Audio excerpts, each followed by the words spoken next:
नमस्कार दोस्तों, मैं धीरज आपका एप्टीट्यूड जंक्शन पे हार्दिक स्वागत करता। दोस्तों, आपको जैसे पता है कि एसएससी ने अपना सीएचएसएल नोटिफिकेशन ऑलरेडी जारी कर दिया है। इस नोटिफिकेशन में काफ़ी चेंजेस रहे हैं पिछले एग्जामिनेशन के कंपैरिजन में। ये आपके लिए एक गोल्डन अपॉर्चुनिटी है। अगर आप 12th स्टैंडर्ड पास हो तो आपके लिए एक डिसेंट जॉब की अच्छी अपॉर्चुनिटी है। तो आज की इस नोटिफिकेशन में हम देखेंगे कंप्लीट डिटेल, जिसमें सारे पॉइंट्स मैं डिस्कस करूंगा, जो भी इंपॉर्टेंट पॉइंट्स है। आप एप्लीकेशन करने के पहले थोड़ा सा प्रिकॉशन लेना जरूरी है। अगर आपकी एक भी गलती हो गई तो आपका एप्लीकेशन रिजेक्ट भी हो सकता है और यू में डिस्क्वालीफाई। आइए देखते हैं इस नोटिफिकेशन में क्या जारी किया है, क्या दिया है एसएससी ने।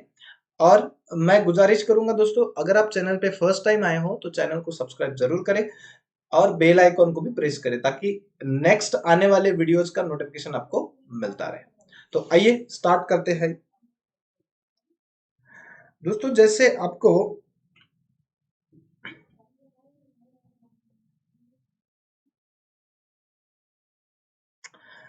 आपको स्क्रीन पे दिख रहा है, ये है एसएससी ने ऑफिशियल जारी किया हुआ नोटिफिकेशन। इसमें सारी डिटेल मेंशन है। हम वन बाय वन सारी चीजें देखेंगे। इसमें जो जो इंपॉर्टेंट पॉइंट है वही मैं एक्सप्लेन करूंगा। सारे पॉइंट्स यहाँ एक्सप्लेन करना फीजिबल नहीं होगा, टाइम बहुत लगेगा। तो ये है ऑफिशियल नोटिफिकेशन जो कि एसएससी ने जारी किया हुआ। इसमें सबसे इंपॉर्टेंट बात होती है, वो होती है डेट्स। क्या डेट्स आपको गिवन है? तो डेट्स की बात करें हम, तो इम्पोर्टेंट डेट्स जो नोटिफिकेशन जारी तो हो गया है, 6 तारीख को हुआ है, 6/12 को। तो 6/12 से लास्ट जो डेट है, date of submission of application 6 तारीख से स्टार्ट ऑलरेडी हो चुका है। 4 तारीख जो है आखिरी है, 4/1 का मतलब जनवरी का, 4 जनवरी। तो काफी टाइम है, लेकिन मैं गुजारिश करूंगा कि आप उसके पहले ही अपना एप्लीकेशन सबमिट करें। Do not wait for the last moment, because SSC का वेबसाइट लास्ट मोमेंट में चलता ही नहीं है। It is our experience. तो इसीलिए जितना जल्दी हो सके उतना जल्दी आप अपना एप्लीकेशन सबमिट करें। लास्ट मोमेंट पे ना पेमेंट होता है, ना ही एप्लीकेशन सबमिट होता है। तो बहुत टाइम आपको लगेगा। तो इसीलिए आप पहले से ही एप्लीकेशन को सबमिट कर दीजिए। अब आगे हम देखेंगे कि इसमें क्या क्या है। तो एग्जाम का आपको टेंटेटिव शेड्यूल भी आया है। करेक्शन का विंडो करेक्शन भी दिया है आपको कि कब करेक्शन कर सकते हैं आप। 9 तारीख जो होगी, 9/1 से लेके 10, मतलब एक दिन के लिए आपको विंडो करेक्शन मिलेगा, जिसमें आप करेक्शन कर सकते हो। करेक्शन कर सकते हो मतलब अगर आपने गलती से सबमिशन के बाद कुछ अगर एरर आपको लगती है, कुछ चेंजेस अगर करना है, तो एक दिन का टाइम आपको दिया जाएगा, उसमें आप करेक्शन कर सकते हैं। तो शेड्यूल, एग्जामिनेशन का शेड्यूल है जो होगा टियर 1 का, फेब में या मार्च में। ये टेंटेटिव शेड्यूल है, मतलब कोई ज्यादा टाइम नहीं है दोस्तों। अभी बहुत कम समय है, फेब एंड मार्च तक। अब आपने प्रिपरेशन डेडिकेशन के साथ स्टार्ट करना चाहिए, विद मेंटोर प्रॉपर गाइडेंस के साथ करना चाहिए, ताकि कम समय में ज्यादा से ज्यादा आपकी प्रिपरेशन हो। तो इससे रिगार्डिंग हमने एक एसएससी की एक डेडिकेटेड बैच है जो हमारी ऑनगोइंग है, और एक फ्रेश बैच भी बहुत जल्दी लॉन्च होने वाली है। तो आप अगर इस बैच के बारे में इंफॉर्मेशन लेना हो, तो आपको जो स्क्रीन पे दिख रहा है, डेडिकेटेड 1 ईयर प्रोग्राम है, लेकिन आपका फेब और मार्च तक का मैक्सिमम सिलेबस यहाँ कवर हो जाएगा, जैसे आपको यहाँ स्क्रीन पे दिख रहा है। ठीक है, तो आप ये जानकारी लो, और जो स्क्रॉल होता हुआ नंबर, उस पर आप फोन भी कर सकते हो। ऑफलाइन ऑनलाइन दोनों मोड में बैचेस अवेलेबल है। तो चलो आते हैं हमारे दूसरे पॉइंट पे, इंपॉर्टेंट पॉइंट पे आते हैं।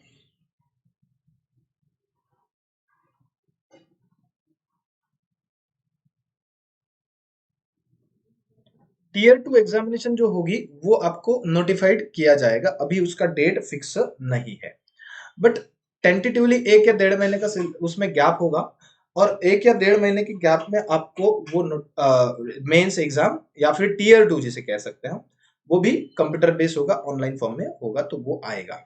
ठीक है, चलो आगे चलते हैं हम। उसके बाद देखो, यहाँ पे एसएससी ने क्लियरली बोला गया है कि ये जो पोस्ट है, it is a group C होती है, ग्रुप सी की।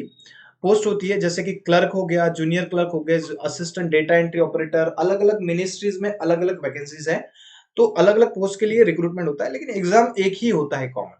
ठीक है, चलो पे स्केल की अगर बात करें तो देखो, लोअर डिवीजन क्लर्क और जूनियर सेक्रेटरीट, उनका जो लेवल 2 पे स्केल है वो 19,900 टू 63,200। तो अलग अलग पे स्केल है।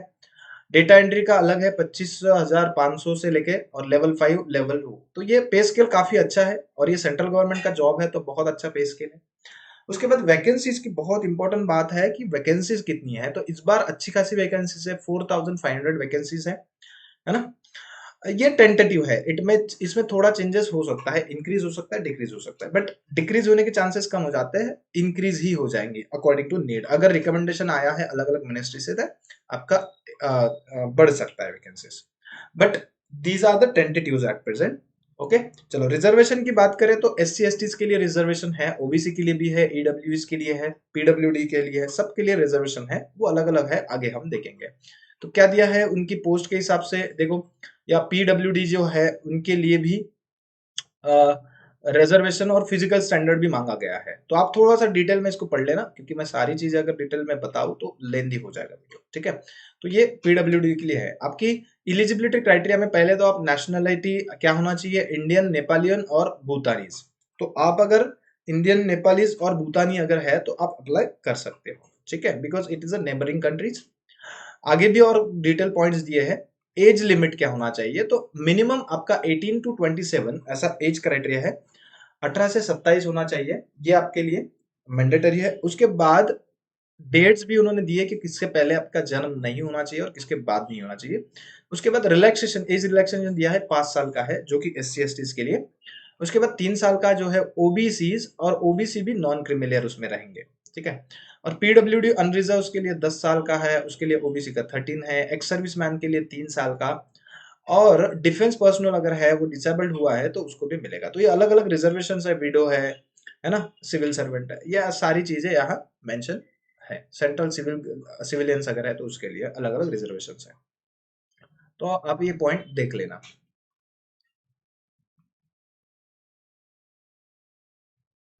इसमें सारा डिटेल्स हमने दिया गया है।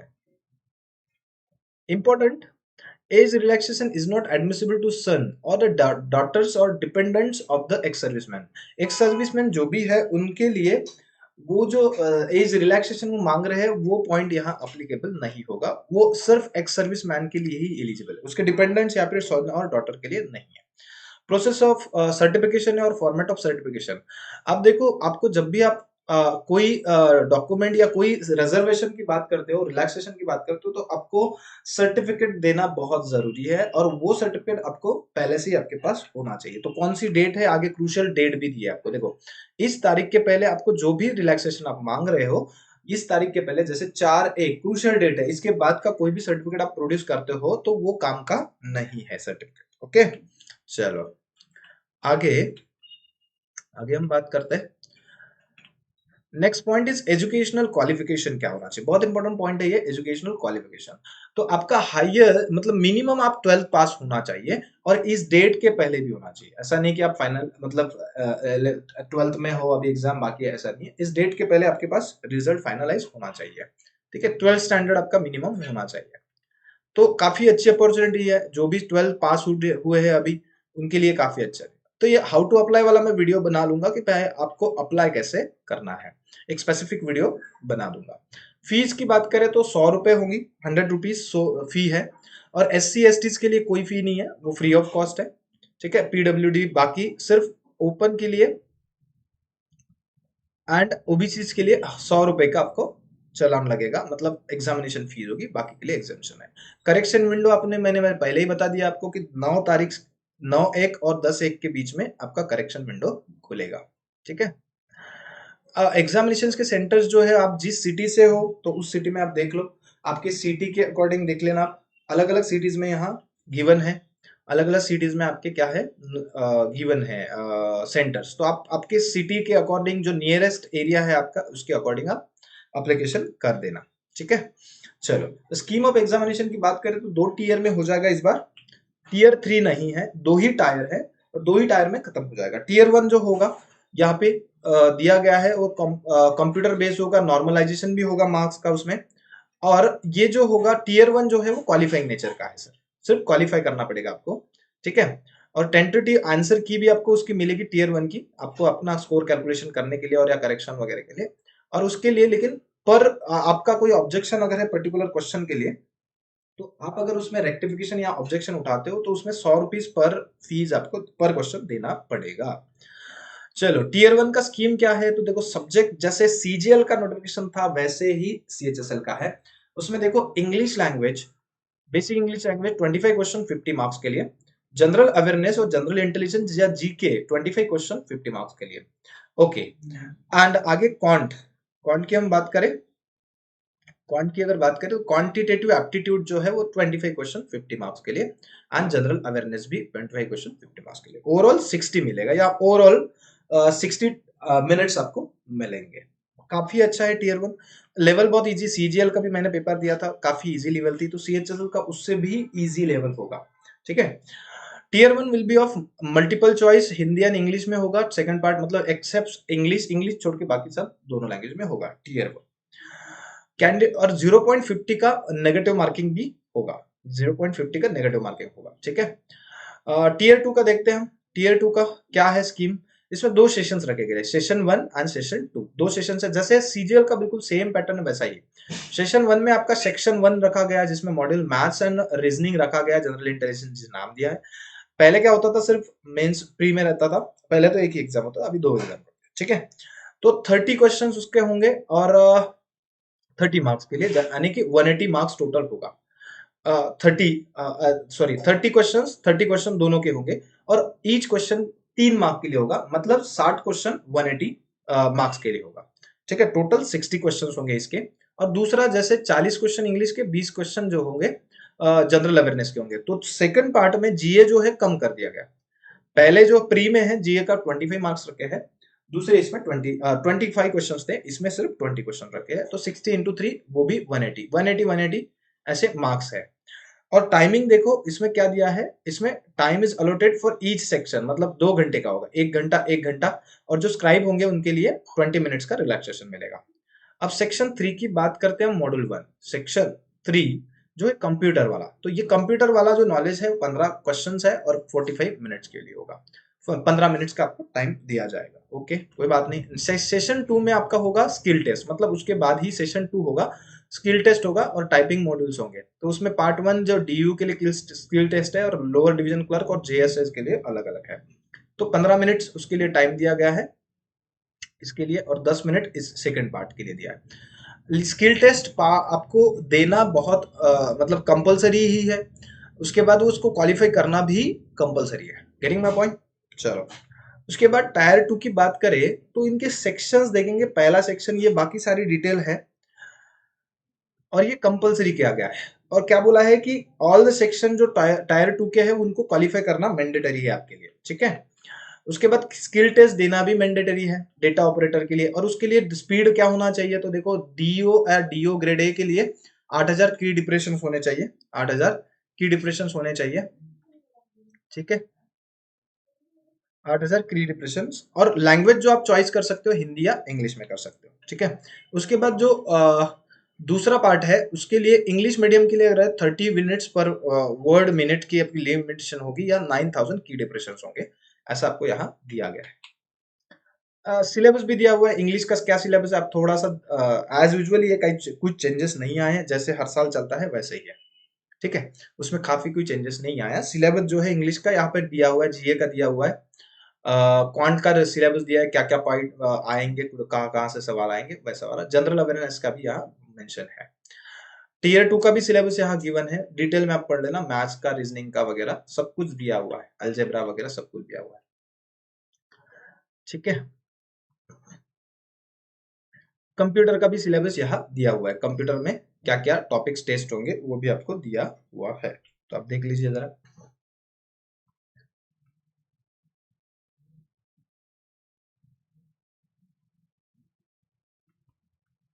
उसके बाद जब भी आप सेंटर जाते हो तो ओरिजिनल आईडी, जो भी आता आईडी है, मतलब आपका आइडेंटिफिकेशन कार्ड जो है वो लेके जाना जरूरी है, जिसमें आधार कार्ड हो सकता, परमानेंट ड्राइविंग लाइसेंस हो सकता, वोटर आईडी हो सकता, पासपोर्ट हो सकता, पैन कार्ड हो सकता, बट मेक श्योर दैट कि उस पे आपका date of birth clearly mention होना चाहिए, है ना।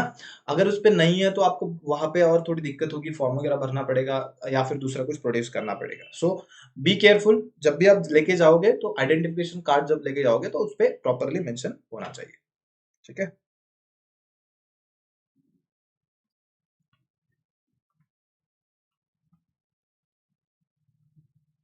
आपका फिर डॉक्यूमेंट वेरिफिकेशन होगा। ये यहाँ पे देखो बहुत ही इंपॉर्टेंट पॉइंट है, आप इसको हाईलाइट करिए 16 नंबर का, कि आपका जब भी आप एप्लीकेशन सबमिट करोगे तब आपको क्या करना पड़ेगा कि जो भी आपके पोस्ट के प्रेफरेंसेस है वो पहले ही फिलअप करना पड़ेगा। अगर आपने कोई प्रेफरेंस फिलअप नहीं किया तो आपका फाइनल रिजल्ट नहीं लगाया जाएगा, वहां पे क्लियरली मेंशन किया गया है। तो इसलिए पहले ही आप उसका पोस्ट के प्रेफरेंसेस पहले ही दे दिए। डॉक्यूमेंट वेरिफिकेशन होगा आपका, डॉक्यूमेंट वेरिफिकेशन में आपने जो भी चीजें मेंशन की है वो आपके पास अवेलेबल होना चाहिए at the time of documentation. तो बी केयरफुल, पहले सर्टिफिकेट प्रोड्यूस करने के पहले, मेंशन करने के पहले आपके पास सारे डॉक्यूमेंट हो, इसकी आप थोड़ी सी केयर लीजिएगा, ठीक है। मोड ऑफ सिलेक्शन क्या होगा, तो इसके लिए जो पार्ट 1 है, tier 1 section 1, 2 and 3 and section 2, उसके लिए मिनिमम जो है 30% लाना पड़ेगा यूआर के लिए, ओबीसी और ईडब्ल्यूएस के लिए 25%, ऑल अदर कैटेगरीज 20। तो पहला जो है मिनिमम क्वालिफाइंग मार्क्स है, तो पहला जो है टीयर 1 में इतना आएगा, लेकिन कैटेगरी वाइज अलग अलग कट ऑफ भी लगेगा बेस्ड ऑन द वैकेंसीज, ठीक है, टीयर 1 का। और टीयर 1 जो है सिर्फ क्वालिफाइंग नेचर का है, टीयर 1 क्या है, क्वालिफाइंग। और टीयर 2 के सारे सेक्शंस आपको मैंडेटरीली क्वालिफाई करना पड़ेगा, ऐसा यहाँ बोला गया है, ठीक है। टीयर 1 जो है क्वालिफाइंग नेचर का है, उसके मार्क्स जो है, एंड सेक्शन 3 जो है, सेक्शन 3 यानी कि टाइपिंग वगैरह स्किल टेस्ट जो है वो भी क्वालिफाइंग नेचर का है, उसके मार्क्स जो है आपके रिटर्न एग्जाम में ऐड नहीं किए जाएंगे, ठीक है। क्वालिफाइंग नेचर का मिनिमम आपको क्वालिफाई करना पड़ेगा। ओवरऑल परफॉर्मेंस जो होगा, मतलब आपका फाइनल सिलेक्शन जो होगा, it is clearly based on tier 2, है ना। टीयर 2 में जितने आपके मार्क्स है उसके बेसिस पे ही आपका फाइनल मेरिट लिस्ट लगेगा, टीयर 2 का रिटन एग्जामिनेशन का, ऐसा क्लियरली बोला गया है, ठीक है। बाकी जो पॉइंट मैं स्किप कर रहा हूँ आप खुद पढ़ लेना। ये आपका क्या बिहेवियर होना चाहिए, उसकी इम्प्रिजनमेंट कैसी है, क्या है, सारा यहाँ मेंशन है, ठीक है। आगे देखते हैं हम, कोई इंपॉर्टेंट पॉइंट है क्या जिसको हम, हाँ, जो फॉर्मेट है आपको, अगर स्क्राइब चाहिए या write certificate regarding physical limitations for an examinee to write, अगर कुछ प्रॉब्लम आपका आता है तो उसके लिए सर्टिफिकेट आपको प्रोवाइड करना पड़ेगा वहां पे, ठीक है, भरना पड़ेगा उस पे डिविजन की line. Letter of undertaking of own का है, अब अगर वो खुद का स्क्राइब अगर लेके जाते हो तो उसके लिए सर्टिफिकेट आपको लेके जाना पड़ेगा। स्क्राइब मतलब राइटर होता है, वो आर विजुअली चैलेंज और फिजिकली डिसेबल्ड। तो ये बाकी रजिस्ट्रेशन की प्रोसेस दी है, इसका मैं वीडियो बनाऊंगा, क्या क्या आपको डालना चाहिए, ठीक है, उसमें क्या मेंशन, ये सारी प्रोसेस हमने दिया है, तो इसका एक वीडियो हम बना लेंगे आगे। चलो, सो ये बाकी बाकी के जो पॉइंट्स है आप थोड़ा सा डिटेल में पढ़ लेना, मैंने जो इंपॉर्टेंट पॉइंट्स है उसको हाईलाइट कर दिया है। चलो, तो दोस्तों ये था सीएचएसएल का नोटिफिकेशन, बहुत ही गोल्डन अपॉर्चुनिटी है स्टूडेंट्स के लिए जो कि 12 जस्ट पास आउट हुए हैं, उनके लिए भी काफी अच्छा अपॉर्चुनिटी है ये। वो एग्जाम का, इस एग्जाम में अपीयर जरूर होगी, और अगर इस एग्जाम की प्रिपरेशन आपको करनी है तो हमारी डेडिकेटेड बैचेस ऑलरेडी ऑनगोइंग है। अगर आप नागपुर से हो तो आपके लिए ऑफलाइन बैचेस भी अवेलेबल है, अगर आप नागपुर के बाहर हो, थोड़ा दूर हो, नहीं आ सकते हो, तो ऑनलाइन भी प्लेटफॉर्म अवेलेबल है। तो स्क्रीन पे जो भी बाकी वीडियोस भी मेरे और यूट्यूब पे है वो भी देख सकते हो, या फिर ऑफलाइन बैच के लिए रजिस्टर कर सकते हो। So bye bye now, thank you very much for watching this video, do hit the like button if you like the videos. Bye bye.